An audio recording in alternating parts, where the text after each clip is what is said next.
ज्योति माता की, ज्योति माँ की, ज्योति माँ की, ज्योति माँ की। बेटा प्रणाम करो माँ को। प्रणाम माँ।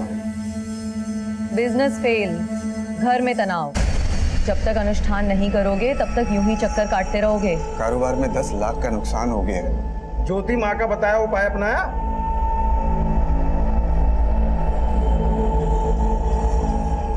जी नहीं। फिर जो हुआ है वो और होगा। ज्योति माँ की भविष्यवाणी याद है ना? मृत्यु मंडरा रही है तुम्हारे घर पे। जो अनुष्ठान बताया है उसे करो, नहीं तो मृत्यु निश्चित है। मैं करता हूँ। त्रिकाल रक्षा करे। 2 बेटियां हैं ना, 4 साल की और 10 साल की। जी माँ। आओ बेटी, इधर आओ। आजा आजा, इधर आजा। हाँ इधर से आ। जो कहा है वो करो, नहीं करोगे तो मरोगे। इधर आओ।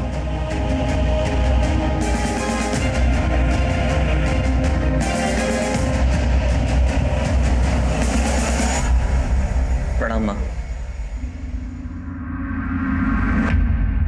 ज्योति माँ, उपाय तो सब किए लेकिन अभी तक कोई सफलता नहीं मिली माँ। अरे पागल हो गए हो? ज्योति माँ पर उंगली उठा रहे हो? तुम्हारा इलाज जल्दी हो जाएगा, मन में कामना करो। जैसी आपकी आज्ञा माँ। ज्योति माता की, ज्योति माँ की।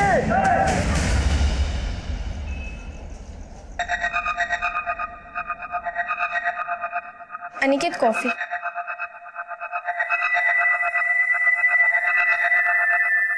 अनिकेत, मैं कुछ दिनों के लिए अपने मायके चली जाऊं? नहीं, जब तक अनुष्ठान पूरा नहीं हो जाता तब तक तुम कहीं नहीं जा सकते।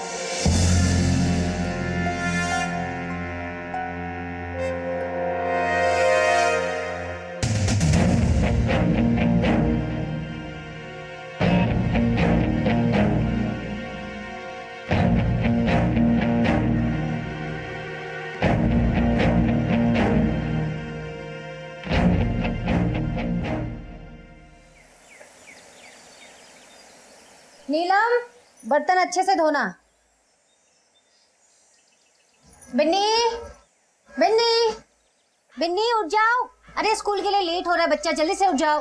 अरे उठो, कितना सोती है लड़की। टीना कहाँ है? मुझे नहीं पता मम्मा।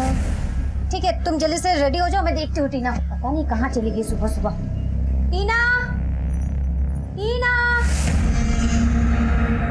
टीना।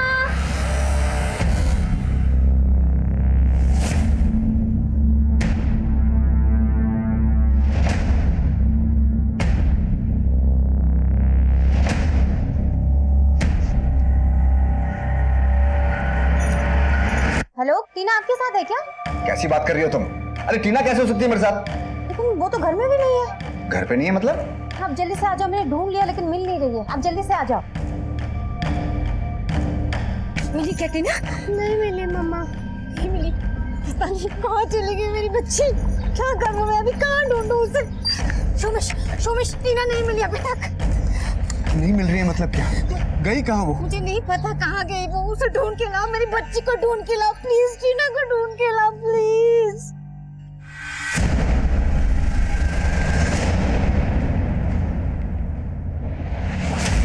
बदे मुझसे लेके जाओ। पर सर आपने तो खाया ही नहीं।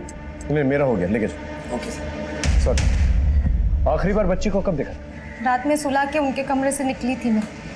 सुबह जब बिन्नी को उठाने गई कमरे में तो टीना नहीं थी सर। कितने बजे? 8 बजे। आप लोग सोते वक्त फ्रंट डोर लॉक करके नहीं सोते? करते हैं सर, लेकिन मेड, अखबार वाला, दूध वाला आते सुबह तो खोल देते। आपको किसी पे कोई शक? किसी ने कोई दुश्मनी निकाली हो या फिर? जी ऐसा तो कोई नहीं है।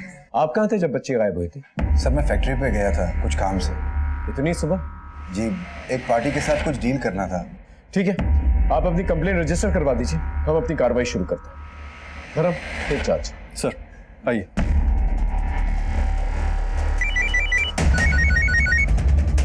हाँ जी, अच्छा था, लेकिन अगली बार कॉन्टिनेंटल ट्राई मत करना।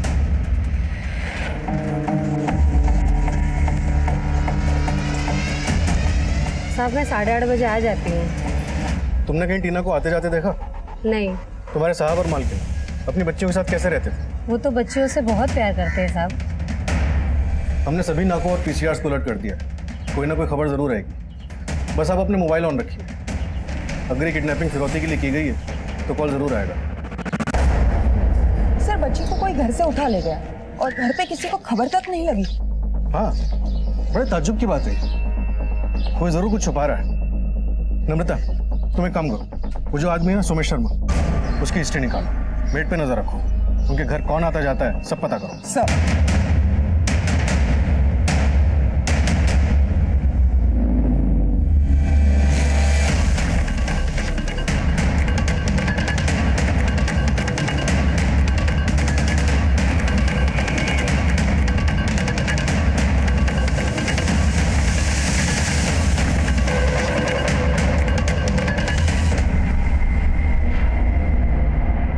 बॉडी को निकलवा।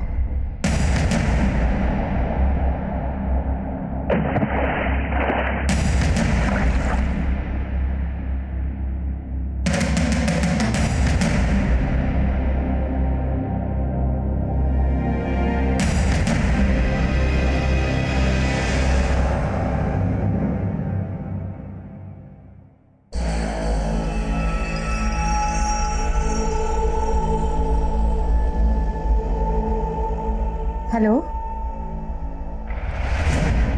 क्या टीना?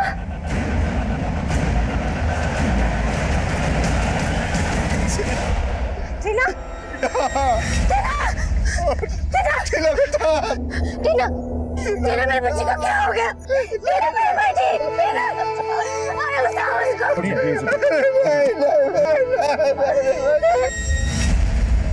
लड़की इस एरिया में अकेले तो नहीं आई होगी, बहुत सुनसान एरिया है। कोई ना कोई उसे लेकर आया होगा। गर्दन पे स्ट्रैंगुलेशन मार्क्स है और मुंह के अंदर कपड़ा भी ठुसा हुआ है सर। इस पूरे एरिया को सर्च करवा, कोई ना कोई क्लू जरूर मिलेगा। सर, जैसा आजकल हो रहा है, कहीं किसी ने इस लड़की के साथ कोई गलत काम करके तो यहाँ नहीं डाल दिया? अभी फिलहाल कह नहीं सकते। क्या हो गया हमारे बच्चे? हाथ मत लगा तुम मुझे, हाथ मत लगा। ये सोमेश के बारे में कुछ पता चला क्या? कपड़ों का व्यापारी है सर। नॉर्थ इंडिया में इसकी कपड़ों की सप्लाई थी। फिलहाल बिजनेस ठप है, काफी कर्जे में डूबा हुआ है। सोमेश जी, आपका घर इस जगह से 1-1.25 किलोमीटर दूर है। आप कभी इस एरिया में नहीं? नहीं साहब, हम लोग कभी इधर नहीं आए। सारी मुसीबत की जड़ यही है। उसको पता था मेरे बच्ची मरने वाली है, जादू तूने से मार दिया उसने। अब कलेजे में पड़ गई डंडे तुम्हारे। क्यों जाओ जाके बोलो ज्योति माँ को, उसका भविष्य हमारे सच हो गया। अब किसको मारेगी वो, किसको खाएगी मुझे? ये ज्योति माँ का क्या चक्कर है? कुछ नहीं है साहब, बस मुझे कारोबार में बड़े झटके लगे थे साहब, बहुत नुकसान हो गया था। उसी सिलसिले में उनसे जाके मिल आया था। उन्होंने मुझे कुछ विधि अनुष्ठान बताए थे, मगर सर वीरा को ये सब बिल्कुल पसंद नहीं है। लेकिन वीरा ने तो कहा कि ज्योति माँ ने आपकी बेटी की जान ली थी। नहीं साहब, उन्होंने तो खाली भविष्यवाणी की थी। कैसी भविष्यवाणी? उन्होंने कहा था साहब, मृत्यु मंडरा रही है तुम्हारे घर पे। 2 बेटियां हैं ना, 4 साल की और 10 साल की। जो अनुष्ठान बताया है उसे करो, नहीं तो मृत्यु निश्चित है। क्या उपाय बताया था? साहब उन्होंने 2 लाख रुपए का हवन करने को कहा था, मैं नहीं कर पाया, मैं नहीं बचा पाया अपनी बच्ची को साहब। ये ज्योति माँ कहाँ रहती है? यही सदर बाजार में उनका आश्रम है साहब।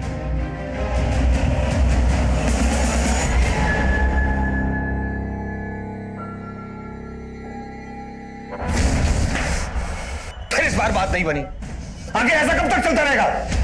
बस अब ऐसा लगता है इसके बाद मुझे ही कुछ प्लान बनाना पड़ेगा।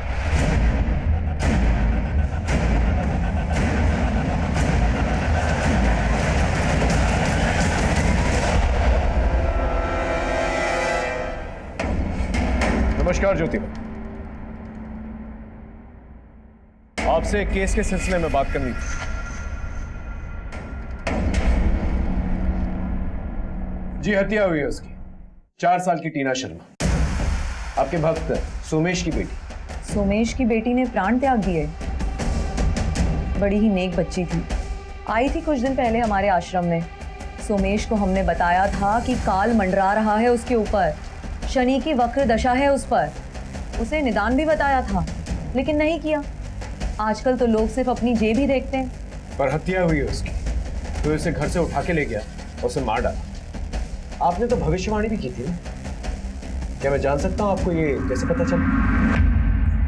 अब थानेदार साहब, अपराध और कानून के बारे में तो हम आपको क्या ही बताएं, लेकिन हाँ, आपको ये जरूर बता सकते हैं कि ज्योति माँ सब जानती है, भूत भविष्य सब कुछ। माँ ज्योति के अंदर एक दिव्य प्रकाश समाया हुआ है, जिससे कुछ भी नहीं छुपता।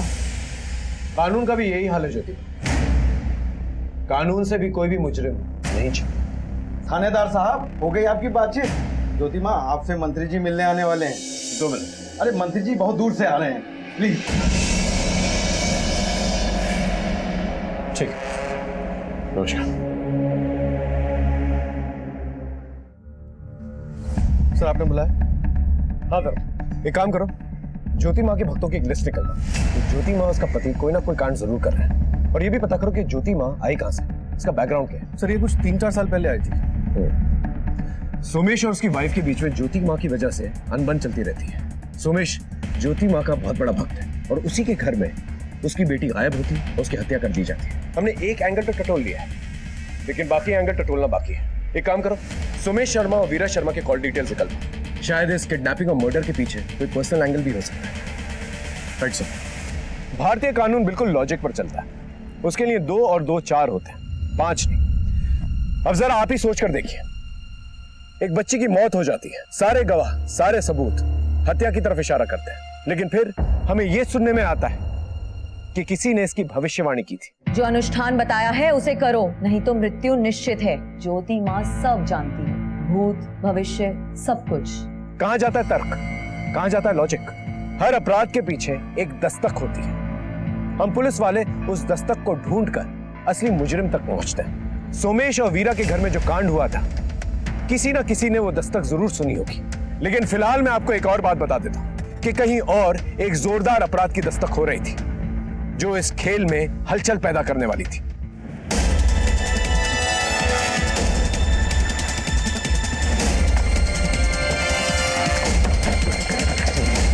गुड मॉर्निंग सर, आइए इस तरफ।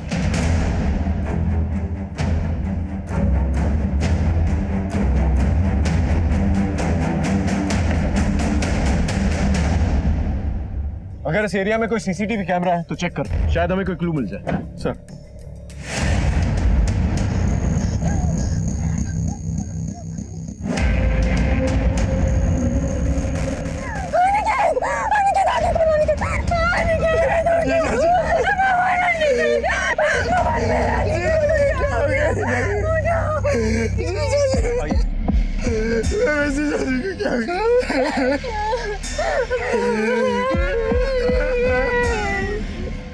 ये अनिकेत की वाइफ है? जी सर। और आप? मैं इनका ब्रदर इन लॉ। यहीं आसपास रहते हैं? जी नहीं सर, जीजा जी नौरंग नगर रहते हैं और मैं शास्त्री नगर। दीदी का कॉल आया तो भागा चला आया। आखिरी बार कब बात हुई थी आपकी? कल रात को। वो बहुत परेशान थे, उन्होंने डिनर भी नहीं किया, किसी से फोन पर बात की और निकल गए। अरे सर हो जाएगा, मैं आपसे मिलकर बात करता हूँ ना बाकी की। अनिकेत, इतनी रात को कहाँ जा रहे हो? क्लाइंट से जरूरी काम है, मिलने जाना। अच्छा सुनो,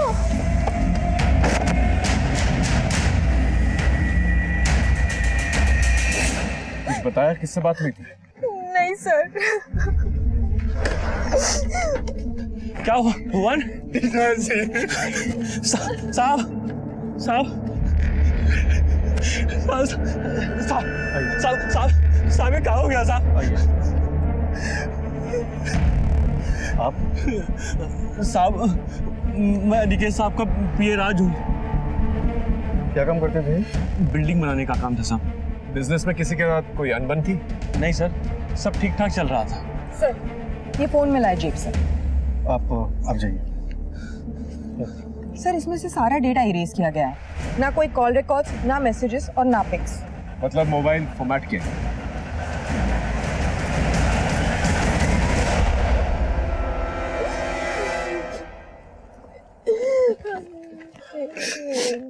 आपके पति ज्योति माँ के भक्त हैं? हाँ सर, वो ज्योति माँ को बहुत मानते थे सर। उन्होंने मुझे कभी कुछ बताया नहीं, लेकिन सर वो कुछ दिनों से बहुत परेशान थे। Thank you sir. अब इस अनिकेत मिश्रा के सारे कॉल डिटेल्स चाहिए मुझे। ज्योति माँ और उसका आश्रम, कुछ तो बड़ा खेल चल रहा है शहर में। पहले सोमेश की बेटी टीना, और अब ये महज इत्तेफाक तो नहीं हो सकता, कोई ना कोई कनेक्शन जरूर है। सर जैसे आपने कहा था, हमने मर्डर स्पॉट के पास के सारे सीसीटीवी फुटेज निकाले। उसमें हमें ये मिला है जो उस रात मर्डर वाले स्पॉट के पास वाली जगह से जा रहा था। सर ज्योति माँ का पति फूलचंद, उसके सर की पगड़ी, और वो भी ऐसे ही लंगड़ा के चलता है। आप लोगों में से कोई जानता है इसे? नहीं सर। नहीं सर। कोई अंदाजा आपके पति इससे क्यों मिल रहे थे? पता नहीं सर, घर में तो सब कुछ ठीक था।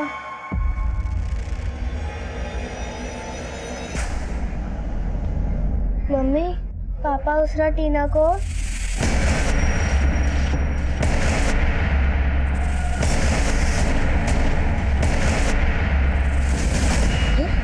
पता नहीं क्या किया, फिर थोड़ी देर बाद टीना को वापस कमरे में छोड़ दिया।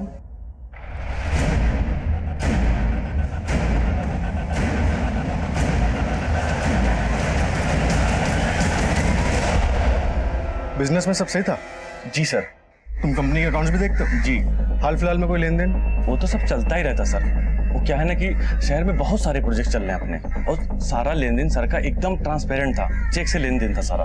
ये ज्योति माँ का क्या चक्कर है? वो तो उनका पर्सनल मामला है सर। वही तो पूछ रहा हूँ, इस पर्सनल मामले के बारे में तुम कितना जानते हो? नहीं सर, हाँ बस 2 ट्रांजेक्शन मुझे बहुत अजीब लगे। 3 महीने पहले उन्होंने 5 लाख कैश निकलवाए, और फिर पिछले हफ्ते उन्होंने 1 लाख फिर कैश निकलवाए। सर घर के खर्चे के लिए मेरा खुद का अकाउंट है। अनिकेत मुझे कभी हाथ में कैश नहीं देते थे। आप गवर्नमेंट जॉब करते हैं? जी सर। कब से? 3 महीने हो गए सर ज्वाइन किए। इससे पहले क्या किया करते थे? इसके पहले सर अनएम्प्लॉयड था। ग्रेजुएशन के बाद गवर्नमेंट जॉब के लिए अप्लाई कर रहा था। 6 साल हो गए सर, अब जाके नौकरी लगी। खर्चा कैसे चलता है तुम्हारा? माँ बाप तो है नहीं, अनिकेत पैसे वगैरह देता था? देखो सच सच बता दो, बाद में अगर कुछ पता चला ना तो सीधा अंदर जाओगे। एक्चुअली सर गवर्नमेंट जॉब के लिए अप्लाई किया था तो रिटर्न में हो गया था सर। दलाल 5 लाख रुपए मांग रहा था, चीजों ने हेल्प करी थी सर। और पिछले हफ्ते जो 1 लाख रुपए दिए थे उसका क्या? 1 लाख रुपए? जी नहीं सर, जीजू ने मुझे वो पैसे नहीं दिए। भक्तजनों, दैवी शक्ति के आगे सब बेकार है। आज मैं आप सबको एक बात बताना चाहती हूँ। सोमेश और अनिकेत दोनों को मैंने चेतावनी दी थी। दोनों से मैंने अनुष्ठान कराने को कहा था, लेकिन दोनों ने ही मेरी बात नहीं मानी, और नतीजा आप सबके सामने है। ज्योति माँ की, ज्योति माँ की, ज्योति माँ की। ठीक है सर। हाँ धर्म, सोमेश की बेटी टीना की पोस्टमार्टम रिपोर्ट आ गई थी। मौत स्ट्रैंगुलेशन की वजह से हुई थी। मतलब घर से उसे उठाया गया और फिर मुंह में कपड़ा ठूसा गया ताकि वो चीखे चिल्लाए, और फिर गला घोटकर उसे मार डाला गया, और फिर लाश को पानी में फेंक दिया गया। सर सेक्सुअल असॉल्ट के कोई ट्रेसेस नहीं मिले। उस एरिया में कोई सीसीटीवी कैमरा है? नहीं सर, जहाँ लाश मिली वहाँ पे सीसीटीवी का कोई भी सोर्स नहीं है, और घर के आसपास भी नहीं। इस सोमेश शर्मा के बारे में कुछ पता चला? सर कारोबार इसका लगभग बंद ही होने वाला है। फैक्ट्री भी बंद हो चुकी है, काफी कर्जे में है। हो ना हो, इस ज्योति माँ का कोई ना कोई कनेक्शन जरूर है इस टीना शर्मा के मर्डर के पीछे, और अनिकेत मिश्रा के भी। ये किसी गुरु नेकचंद की शिष्य थी ना, 5 साल पहले दीक्षा लेकर यहाँ आई। सर हमारी टीम आश्रम में सबूत जुटा रही है। एक काम करो, इसके गुरु के दर्शन करें। Right sir.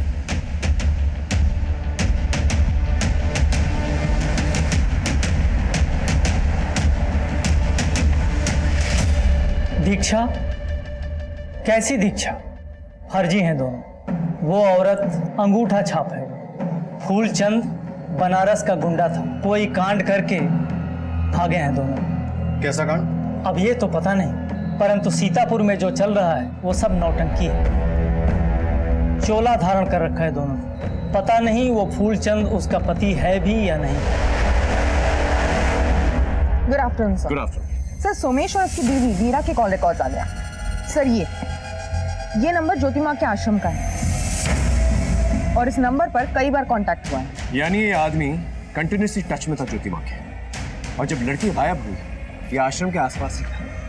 नम्रता, ये ज्योति माँ ने सोमेश को कुछ नुस्खा बताया और ये भी धमकाया था अगर उस नुस्खे पे अमल नहीं किया गया तो किसी की मौत हो सकती है। आखिर ये नुस्खा था क्या?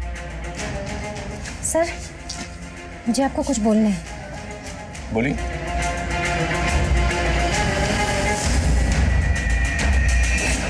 बेटी के साथ पूजा रूम में?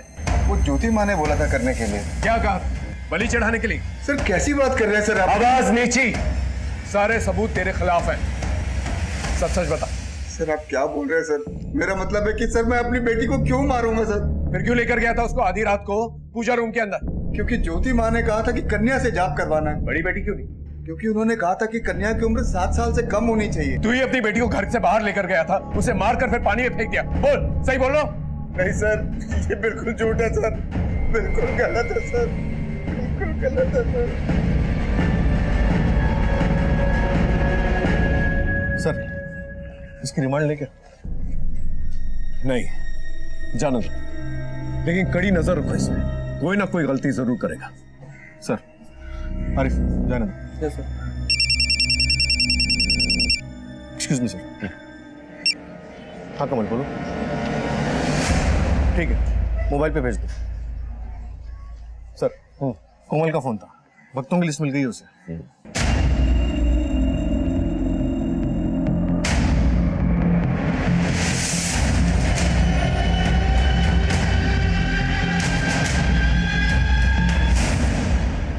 सर, आश्रम के भक्तों की जो लिस्ट मिली थी उससे कुछ नहीं निकला। कोई भी ज्योति माँ के खिलाफ बोलने को तैयार नहीं है, डरते हैं कहीं प्रकोप ना लग जाए। और इस अनिकेत मिश्रा की पोस्टमार्टम रिपोर्ट में बहुत बड़ा खुलासा हुआ। उसका गला किसी तेज चीज से काटा गया है, लेकिन उसकी मौत पॉइजनिंग से हुई, जहर खा के। हो सकता है उसे फोन करके किसी ने बुलाया हो, फिर पॉइजन किया हो और बाद में उसका गला किसी तेज चीज से काट दिया। या ये भी हो सकता है पहले उसे पॉइजन करके उसका गला काट के बाद में उसकी बॉडी गाड़ी में डंप की हो। धर्म, अनिकेत मिश्रा के कॉल रिकॉर्ड निकलवाओ, वो आखिरी कॉल हमारे लिए बहुत इंपॉर्टेंट है। शाम तक मिल जाएंगे सर। सीसीटीवी फुटेज में भी बस वो विकलांग आदमी दिख रहा है। सिर्फ इस सबूत के साथ हम फूलचंद को अरेस्ट नहीं कर सकते। सर, हाँ, अनिकेत मिश्रा के कॉल रिकॉर्ड्स आ गए। उसे जो लास्ट कॉल आया था वो किसी गोमती देवी की फर्जी आईडी पर रजिस्टर्ड है। यानी पूरी प्लानिंग की गई है। इस ज्योति माँ के बहुत सारे भक्त हैं, उसके लिए किसी की भी आईडी लेकर अपना उल्लू सीधा करना कोई मुश्किल बात नहीं है। सर, इसमें एक और नंबर है, ये तृप्तिपाल। ये तृप्तिपाल और अनिकेत पिछले 8 महीने से एक दूसरे के साथ लगातार कांटेक्ट में हैं। कौन है ये तृप्तिपाल? फिर शांति नगर में कोई वुमेन्स हॉस्टल वहाँ रहती है।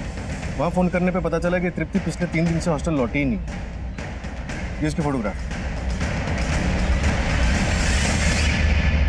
कॉलेज स्टूडेंट, 8 अक्टूबर यानी मर्डर के एक दिन पहले से हॉस्टल नहीं लौटी है। पता करो कौन है ये। Right sir.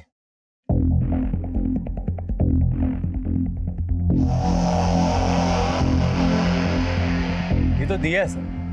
अरे इसका नाम तृप्तिपाल है। और धंधे की लाइन में इसे दिया बुलाते हैं। धंधा? ये कॉल कर है सर, बड़े लोगों में इसका आना जाना है। 3 दिन से गायब है, जरा पता कर। तृप्तिपाल या दिया नाम सुना है आप? नहीं सर। बेटा, ये रहे तुम्हारे लिए चॉकलेट, अंदर जाके खेला। मैम कॉल गर्ल, आपके पति से 6-8 महीने से लगातार बातचीत हो रही है, आपको इसके बारे में नहीं पता? नहीं सर, बिल्कुल नहीं। इतने सारे कॉल्स आते हैं, शायद वो 1 लाख रुपए भी आपके पति ने इसी को दिए थे। देखिए सर, मुझे जो पता था मैं बता चुकी हूँ। अनिकेत ज्योति माँ के पीछे काफी पैसा बर्बाद कर चुके थे। ज्योति माँ उपाय तो सब की, लेकिन अभी तक कोई सफलता नहीं मिली। सर, वो ज्योति माँ के प्रकोप से बहुत डरते थे। बीमारी, कारोबार में नुकसान, यहाँ तक कि मौत तक का भी बोला था उनको। इस श्रद्धा के पीछे कोई तो वजह होगी। हाँ, अनिकेत को बेटा चाहिए था। काफी पैसा लुटा चुके थे वो, कुछ दिनों से निराश भी रहने लगे थे, और अब अचानक से उनके साथ। ये सब तो ज्योति माँ की तरफ इशारा कर रहा है, जैसे कि सोमेश शर्मा के यहाँ हुआ था। पहले धमकी मिली, फिर मौत हुई, और यहाँ भी वही खेल। मुझे तो कुछ और ही लगता है। क्या सर? अनिकेत ज्योति माँ के पास अपने बेटे की इच्छा लेकर जाता था, अनुष्ठान भी करवाया था, और दूसरी तरफ कॉल गर्ल के पास भी जाता था। तो शायद कॉल गर्ल के पास भी बेटे की इच्छा लेकर गया हो। कॉल गर्ल के पास तो अय्याशी के लिए जाता था। धर्म, जब तक ये ज्योति माँ का पूरा खेल समझ में नहीं आ जाता ना, ये केस सॉल्व होना बहुत मुश्किल है। धर्म, एक काम करो, नम्रता से कहो इनके फैमिली डॉक्टर से बातचीत करें।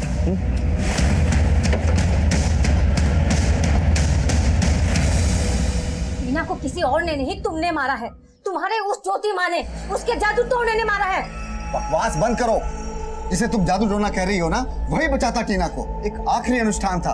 आहुति देने जा रहे थे ना पूजा के कमरे में टीना की। अरे आहुति नहीं, अनुष्ठान था वो। मैं मानता हूँ कि मैंने बहुत पैसा खर्चा किया है, मगर यकीन करो 2 महीने से फूटी कौड़ी नहीं दी फूलचंद को।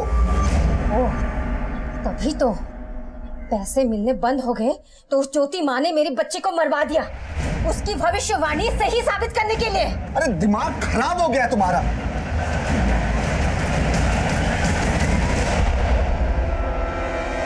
सर, वीरा और उसके पति के बीच काफी दिनों से लड़ाई झगड़ा हो रहा है। वीरा सुमेश का इस तरीके से पैसे उड़ाने से काफी नाखुश है, और यहाँ तक सुनने में आया है कि स्कूल फीस ना भरने के कारण उनकी बेटियों का नाम स्कूल से कट गया है। Okay, good job.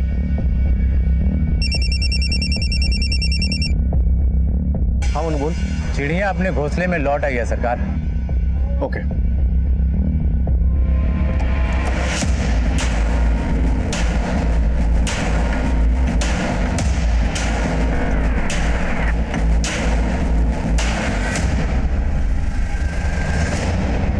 मैं किसी अनिकेत मिश्रा को नहीं जानती। पिछले 8 महीनों में 270 बार तुम लोग के फोन कॉल्स एक्सचेंज हो चुके हैं। बताओ। हाँ, दोस्त था मेरा, मिलते थे कभी कभी। तुम्हारे उस दोस्त का मर्डर हो चुका है, अब सच सच बताओ। नम्रता, 10 दिन बिठा के खिला पिला के पूछेंगे, समझी? वो अनिकेत ने पैसे दिए थे मुझे। कितने?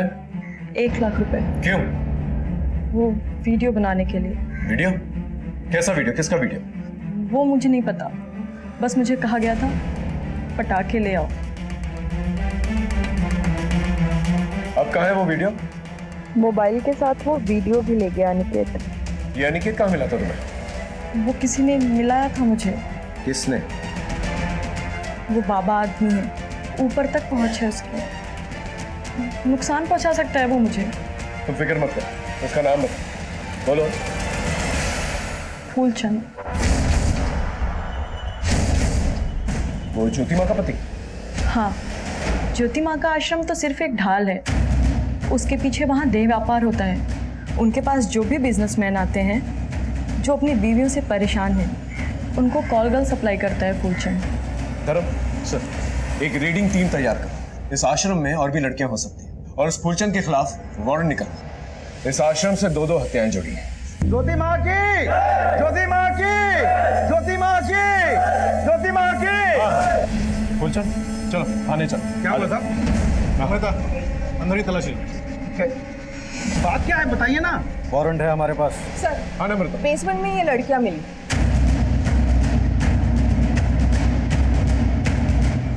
सबको साथ में लेके चलो। चलो।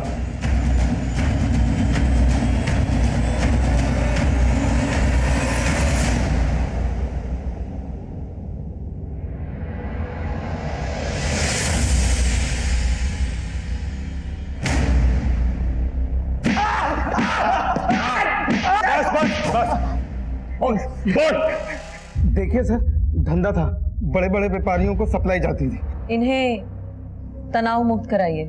आइए आइए आप। ज्योति माँ की जय।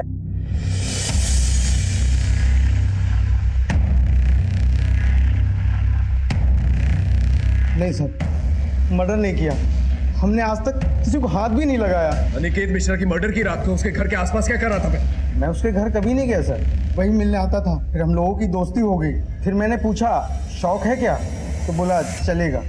मैंने तृप्ति को भेज दिया, बात जम गई, मगर मैं घर कभी नहीं गया सर। नहीं गया तो नहीं गया। अच्छा, तो फिर ये कौन है? मैं ये नहीं हूँ, मैं तो उस दिन वहां था ही नहीं।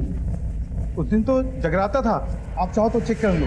लोकल केबल ऑपरेटर ने टेलीकास्ट भी किया था। ये सोमेश शर्मा का और तेरा क्या चक्कर है? वो कंगाल आदमी, मेरा मतलब सर उसका तो धंधा खत्म हो गया। और 6 अनुष्ठान करके 6 लाख रुपए लिए थे ना उससे। हाँ, ये भक्तों को मौत की धमकी क्यों देते तुम लोग? अब लोग ऐसे मानते कहाँ हैं? कि रिमांड लो। सर आपको लगता है सच बोल रहा है? बहुत पुराना चावल है, इसकी बातों पर विश्वास नहीं किया जा सकता। पैसों के लिए किसी भी हद तक जा सकता है। इसके स्टेटमेंट को क्रॉस चेक करो। जिस तरह से तृप्ति ने फूलचंद के खिलाफ गवाही दी, उसी तरह से ज्योति माँ के खिलाफ कोई गवाह चाहिए नजर। बाकी भक्तों को तो प्रकोप का डर, लेकिन उषा और वीरा ने काफी नुकसान झेला। ज्योति माँ से नफरत भी है वो, लेकिन उन्होंने भी थाने में ज्योति माँ के खिलाफ कोई गवाही नहीं दी। सर, फुलचंद का स्टेटमेंट वेरीफाई किया है। उस रात वाकई में आश्रम में जग रहा था। एक काम करो, पीसीआर को टीना की मौत की खबर किसने दी थी ये पता करो, शायद हमें कोई क्लू मिल जाए। Right sir. चलो चलो। मैं और मेरी टीम 2 नाव पे सवार थे, टीना और अनिकेत, और दोनों ही केसेस में दस्तकों का अंबार था, लेकिन फिर भी किसी ने कुछ नहीं सुना था। हमारी इन्वेस्टिगेशन के दौरान एक बात हमारे सामने आई जिसे सुनकर आप भी हैरान हो जाएंगे। मुझे लगता है अनिकेत के मर्डर के पीछे वो एमएमएस है। वो किसी का तो एमएमएस बना रहा था जिसे वो ब्लैकमेल करना चाहता था, और उसी वजह से उसकी हत्या हो गई। वो वीडियो उसके फोन में था जो मर्डरर ने उसे मारकर मिटा दिया। मिटाने वाले ने मोबाइल में से सारा डेटा इरेज कर दिया सर, ताकि सबूत ही ना बचे। सोचने वाली बात यह है कि वो किसका एमएमएस बना रहा था, और दूसरी तरफ सोमेश और वीरा के बीच में तनाव चल रहा था, और दोनों ही केसेस में ज्योति मां कॉमन। धर्म, ये पजल सॉल्व होने की कगार पे है। सर, हेलो, क्या?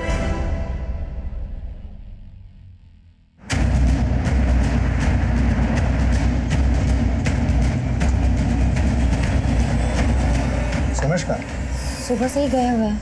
आपका ये घर बिक रहा है? नहीं तो सोमेश ने किसी प्रॉपर्टी डीलर से बात की, 10 लाख एडवांस भी लिए। अक्ल नहीं आई अब तक। ज्योति माँ के चक्कर में सब कुछ लुटा चुके हैं। 6 लाख रुपए खर्च कर चुके हैं उसके ऊपर। बोल रहे थे कि 3 अनुष्ठान और करने हैं। अगर ज्योति माँ को पैसे नहीं मिले तो ज्योति माँ का प्रकोप। क्या करूं मैं? आप कानून का रास्ता अपना सकते हैं, केस कर सकते हैं। मैंने आपको बताए हैं, उन पर अमल कीजिएगा। अमल बाद में कीजिएगा, फिलहाल थाने चलिए। अब क्या बात हो गई? जालसाजी का इल्जाम है आप पर, भोले भाले भक्तों को लूटने का और बरगलाने का। सोमेश शर्मा की बीवी वीरा ने आपके खिलाफ एफआईआर दर्ज कराया। चलिए थाने लेके चलो।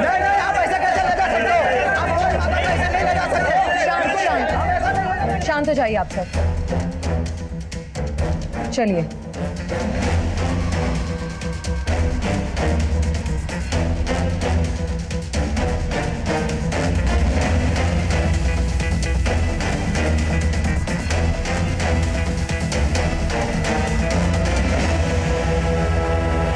कैसा धोखा, कैसा फरेब, सब धर्म कर्म का मामला है, कोई जबरदस्ती नहीं है, और हत्या का तो सवाल ही नहीं उठता। ये सब बेकार की बातें हैं। मारने की धमकी नहीं दी थी आपने? हमारे भक्तों के साथ जो कुछ भी दुर्घटना हुई है सब ईश्वर के प्रकोप से हुई है, और अनुष्ठान ना करवाने का नतीजा है ये सब। और आश्रम में जो लड़कियों का धंधा चलता है, तुम्हारा पति उनकी दलाली करता है ना? ज्योति माँ को इसकी कोई खबर नहीं है। आश्रम तुम्हारे नाम से है ना? ज्योति माँ को इसकी भी कोई खबर नहीं है। हम करवा देते हैं। ये रहे तहसीलदार के दफ्तर के कुछ कागज, 1280 शांति नगर आपके नाम से। क्या चलता है वहां पर? ज्योति माँ को इसकी कोई खबर नहीं है। इनकी रिमांड लो, सब खबर हो जाएगी, साथ में हत्या की भी क्लूज मिल जाएगी। ये कैसी बात कर रहे हैं आप थानेदार साहब? आप ज्योति माँ के साथ ऐसा नहीं कर सकते। ईश्वर का प्रकोप होगा तुम सबके ऊपर। सर, उषा और अनिकेत को बेटे की चाहत। ज्योति माँ से पहले वो लोग डॉक्टर से भी मिले थे। ये उषा की रिपोर्ट्स। 3 अबॉर्शन? हाँ सर, 2 सालों में 3 बार अबॉर्शन। और सर ये अनिकेत की reports. Aniket Mishra, excessive x chromosome, यानी लड़कियां पैदा हो सकती हैं। इस रिपोर्ट से तो क्लियर हो जाता है कि लड़कियों की जांच के बाद ही अबॉर्शन करवाया गया था। ये किसके बच्चों के अबॉर्शंस हो रहे हैं? मेरे। अनिकेत की 3 साल पुरानी medical report, excessive x chromosome, यानी लड़के पैदा ही नहीं हो सकते। 3 अबॉर्शंस हुए। क्या चल रहा था? देखो, हम तहकीकात करेंगे ना तो बहुत कुछ खुल जाएगा। सर, अनिकेत को शुरू से बेटा ही चाहिए था। हमारी एक बेटी है। हर बार जांच के बाद लड़कियां ही आ रही थी, इसलिए हम बार बार अबॉर्शन करवा रहे थे। फिर इस बार बात नहीं बनी। अनिकेत का दिमाग खराब हो गया था। एक दिन मेरा भाई भुवन घर आया और अनिकेत ने उसे बोला, देख भुवन, मुझे बेटा चाहिए कैसे भी। हाँ तो आईवीएफ से करवा लीजिए ना। ढिंडोरा नहीं पिटवाना मुझे समाज में, आईवीएफ से करवा लीजिए। वैसे एक तरीका है। तरीका? अगर तुम और उषा साथ दो तो तुम दोनों मिलके मुझे बेटा दे दो। तुम्हारा दिमाग खराब हो गया है क्या? इतनी घटिया और नीच बात तुमने सोची कैसे? उस बात को लेकर भुवन ने हमारे घर आना जाना बंद कर दिया था। फिर भुवन को नौकरी के लिए पैसों की जरूरत पड़ी, इसलिए मैंने अनिकेत से बात की। सुनिए, भुवन को 5 लाख रुपए की जरूरत है।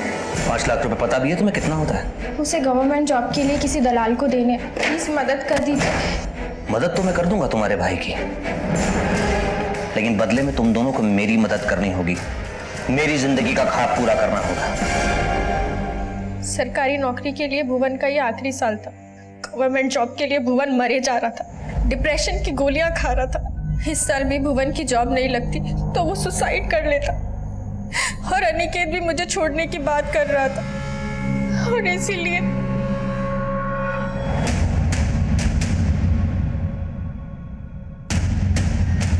इतना सब होने के बाद भी जांच में हर बार लड़कियां ही आ रही थी, इसलिए बार बार अबॉर्शन करवा रहे थे। और अब भुवन की भी नौकरी लग चुकी थी और उसने अनिकेत को ये घिनौना काम करने के लिए मना कर दिया था। जीजा जी, ये घिनौना पाप और नहीं होगा हमसे। आपको जो करना है कर लीजिए। अच्छा, नौकरी लगने से पहले तो बड़ा पुण्य था ये, नौकरी लगने के बाद पाप हो गया। बता दूं तेरे डिपार्टमेंट में जाकर कि कैसे घूस देकर तेरी नौकरी लगवाई थी? बता दीजिए, आप भी फंसेंगे। बेटा, ये नौकरी और इज्जत जब तक ना मिले ना तब तक पता नहीं चलता है। अकली तब होती है जब नौकरी और इज्जत हाथ से जाती हुई दिखाई देती है। समझा मेरी बात? अब अनिकेत का भुवन पर जोर नहीं चल पा रहा था, इसलिए अनिकेत ने एक और प्लान बनाया। उसने फूलचंद को बोलकर एक कॉल गर्ल को 1 लाख रुपए दिए और उस कॉल गर्ल का और भुवन का वीडियो बनाया। देख लो वीडियो ये, और अब मुझसे ज्यादा होशियार बनने की कोशिश मत करना, समझे? जो चल रहा है वो चलने दो तब तक, जब तक मुझे मेरा बेटा नहीं मिल जाता, वरना ये वीडियो मैं वायरल कर दूंगा। उसने हमारा भी वीडियो बना रखा था। सर, भुवन एकदम टूट चुका था और अनिकेत का जुनून सर चढ़ चुका था। वो बेटे की चाह में वैसी दरिंदा बन चुका था, लेकिन हम लोगों ने भी सोच लिया था अब हम ये घिनौना काम और आगे नहीं होने देंगे, इसलिए हमने एक दिन उसकी शराब में जहर मिला दी।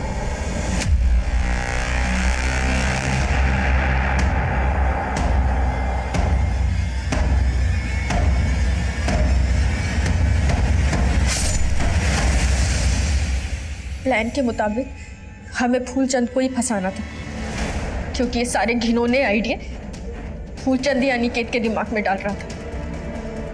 इसलिए एक खाली शराब की बोतल और 2 गिलास भी हमने ही गाड़ी में रखे। इसीलिए भुवन जानबूझकर लंगड़ाते हुए सीसीटीवी कैमरे पर दिखाई दिया, ताकि सारा शक फूलचंद पर जाए। बहुत ही भयानक और घिनौनी दास्तां थी। उस डॉक्टर पे भी केस किया गया जिसने प्री नेटल सेक्स डिटर्मिनेशन का इलीगल काम किया था। एक केस सॉल्व हो चुका था, लेकिन अब भी दूसरा केस बाकी था। जब आपको कोई काम करना होता है तो आपके सर पे एक जुनून सा सवार हो जाता है। मेरे दिमाग में भी वही चल रहा था, और फिर एक दस्तक पकड़ में आई। हमें इंफॉर्मेशन मिली थी कि 8 अक्टूबर को वीरा को एक फोन आया था टीना की मौत के बारे में। हेलो, लेकिन फोन रिकॉर्ड्स के हिसाब से 8 अक्टूबर को 7 से 10 के बीच में वीरा को कोई फोन ही नहीं आया। फिर वीरा को कैसे पता चला कि टीना की बॉडी तालाब में थी? मैं कम इन सर? हाँ सर, टीना की लाश की खबर जिस नंबर से पीसीआर पे आई थी वो नंबर वीरा शर्मा का है।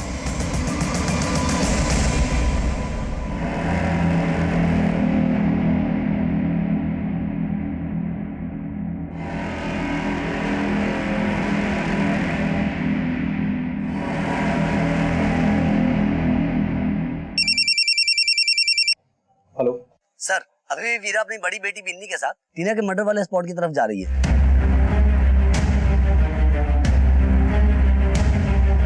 मम्मा बताओ ना किधर जा रहे हैं। हाँ बताते हैं। मम्मी बताओ ना किधर जा रहे हैं। तुझे टीना से मिलाने लेके जा रहे हैं। मम्मी क्या बोल रहे हो? रुक, छोड़ उसे, छोड़ बच्ची को।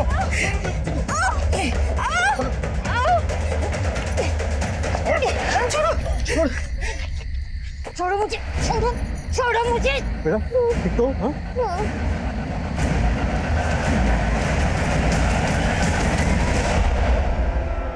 दिमाग खराब हो गया था इसका। मेरा ज्योति माँ ने बोला है कि अगर ये अनुष्ठान नहीं करवाए ना तो घर पे मौत मंडराएगी। हमारी बच्चियों में से किसी की... वो कुछ भी कहेंगे और तुम मान लोगे?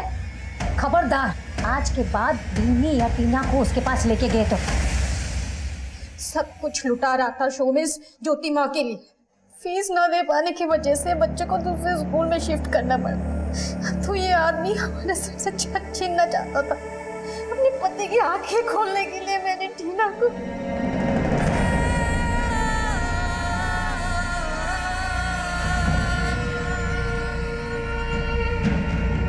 इतनी बड़ी चोट दी, फिर भी वो नहीं सुधरे। इसलिए सोचा बिन्नी को मार के मैं अपने जीवन का भी अंत कर लूंगी। सोमेश की सोच का तो अंत नहीं हो सका, लेकिन तुम्हारे हाथों किसी निर्दोष की जान जरूर चली। किसी और को सबक सिखाने के चक्कर में तुम इतनी बड़ी गलती कर बैठी। अब प्रायश्चित जेल में करना।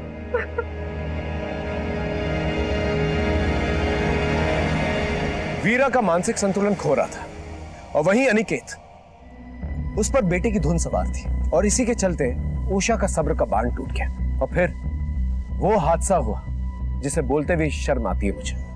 उम्मीद है ये केस देखकर आपको कुछ सबक हासिल हुआ होगा। फिर मिलेंगे एक नए केस के साथ। तब तक देखते रहिए क्राइम पेट्रोल 10 तक। मकसद बताना नहीं, बचाना है।